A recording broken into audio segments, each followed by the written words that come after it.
Hi, my name is Matthew. We're talking about school violence today. The media has had a lot to say about school violence recently, and right now we're going to give you an in-depth look and give you other people's opinions and other students' opinions of this issue. Yes, and hi, my name's Omar. We're going to be going across the GTA to universities and high schools in our downtown area to find out a little bit more about this situation. There's a lot of it going on right now, you know? It's shocking, the kind of when you read the articles and you get a chance to see what's actually happening to students. Getting too heated, it's getting too serious, it needs to calm down a bit. I think it's raising more and more every day. Everyone's getting stabbed or shot over no reason, you know, just over colors or over the way they look, you know, Within my last year in grade 12, we had kids bringing knives and BB guns to school. I think it's mostly among older youth, older teenagers, more than it is children. It's happening so much that it is an issue, it is a concern that needs to be dealt with. What shocks me the most is that people are not even waiting till when nightfall comes or when it's dark, that they're attacking people in the mornings as early as 10 o'clock.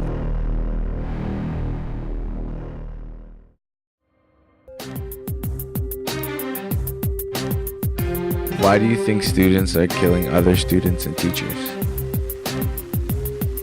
I think it's based on hate crimes, and some involves gangs, and other things involve kids just with suppressed anger that don't know how to let it go. Because a lot of kids, they get angry, they throw tantrums, and when parents don't deal with these tantrums at young ages, when they get older, it explodes and they just go off on anybody. Because kids are getting a lot of angry and they're taking it out on everybody around them, you know? I definitely think they have to educate their children on ways to kind of express their aggression other than just using their fists, and teachers also have to lead as examples while they're at school, so it's a balance. People have an issue, resolve it with your hands, for Christ's sake. I don't even care.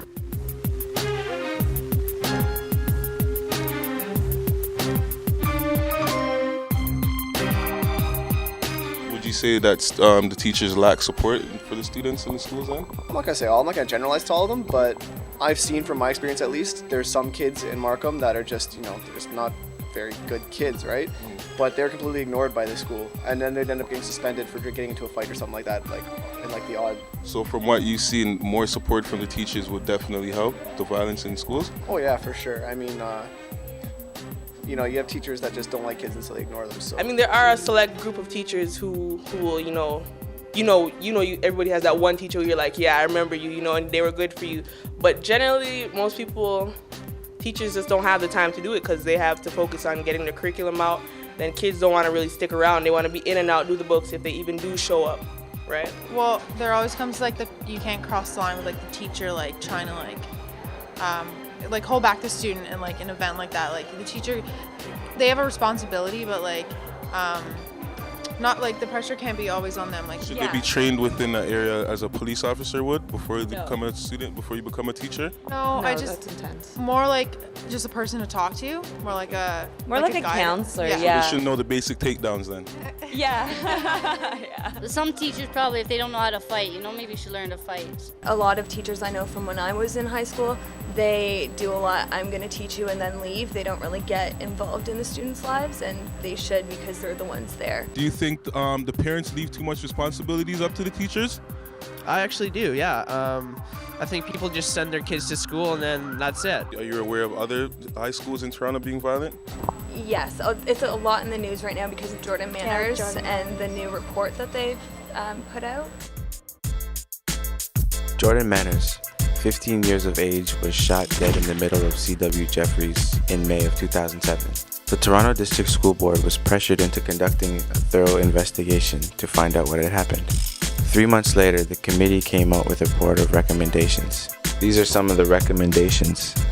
Using firearm detecting dog units to sniff out lockers and storage areas. Setting up a website for teens to anonymously report violent acts. Hiring full-time social workers and counselors at schools with high cases of violence.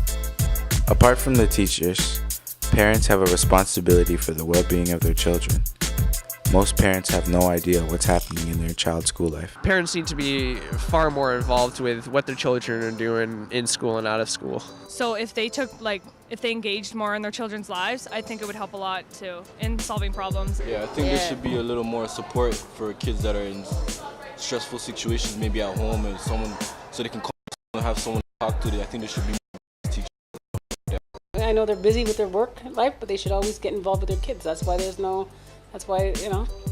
probably kids fighting with kids because there's no supervision at home.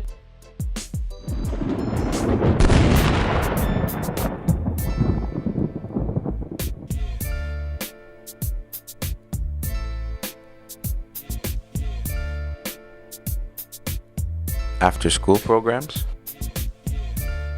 I would have after school programs, hockey teams, basketball teams. East York Collegiate, we lost our football program for 4 years, and the school became really violent. And as soon as we got it back, I mean, kids had other things to focus on. So definitely, I think after-school programs are really important. Try to get them more involved, and they won't be wanting to fight all the time. They'll have something to do. Just to keep kids busy or something like that, they do like just intramurals during lunchtimes and stuff like that. When kids are sitting around doing nothing, I mean, that's when kids get into trouble, right? They get bored, they find stuff to do. Metal detectors. That would be good. What will it do to our tuition costs is another, because where are they going to get the money from? And it's already pretty high right now. Plus, I think it'll give the school a bad name because then people will probably think, oh, that school has a metal detector, so everyone that goes there is brings bad. guns to school, Metal detectors would be great, but how many high schools can actually afford metal detectors when they can barely have sports teams? You know what I mean? So it's a priority thing. I think that the best way to probably deal with it is off school, because there's more resources there to help the kids. Hall monitors.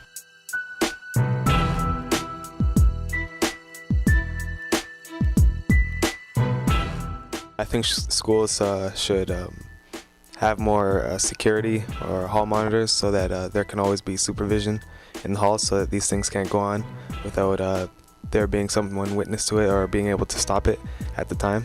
Now we have campus security, and they roam a lot more around campus just to kind of give people a safe environment. I think that's what they need more. Has it been more security since the attacks? Yeah, definitely more. Actually, I used to never see security around here. Maybe one guy here or there, but now you see them walking in groups of 3, 4 sometimes. So it's. How has it been since there's been more security in the area?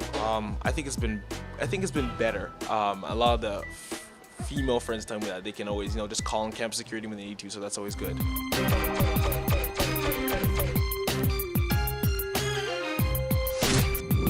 School uniforms. I went to a uniform school actually before, right? So I think that schools that are uniformed already should remain uniformed, but at the same time, other people, like public schools, should remain public. You dress the way that you feel is necessary and according to their guidelines as well, because I believe that dressing is a way of expressing yourself. But if you go to uniform schools, a lot of people try to make that individualized towards themselves as well. They'll wear their shirt out of their pants. They're not supposed to really do that. Girls will roll up their skirts. So, even in uniform schools, people are doing things to individualize it. I don't think uniforms makes a difference, because look at East York Collegiate, for example. They wear uniforms, and they're probably the baddest ass school in East York, Our school, when I was there, when I was in grade 11, went to uniforms, and there was no change. I mean, you have to enforce it, first of all, for it actually to go through. And there's people still wearing jeans and stuff like that. Uniforms don't do anything. It's just it's just clothing. People will find a way to express themselves no matter what they're wearing, right? So it doesn't affect much. It just shows more that you're just trying to oppress their own self-expression. It's not their self-expression that's necessarily wrong. It's their actions that are wrong, right? The only way to prevent school shootings is to keep the kids busy with things to do after school. Hobbies, clubs, sports, dance class, yoga.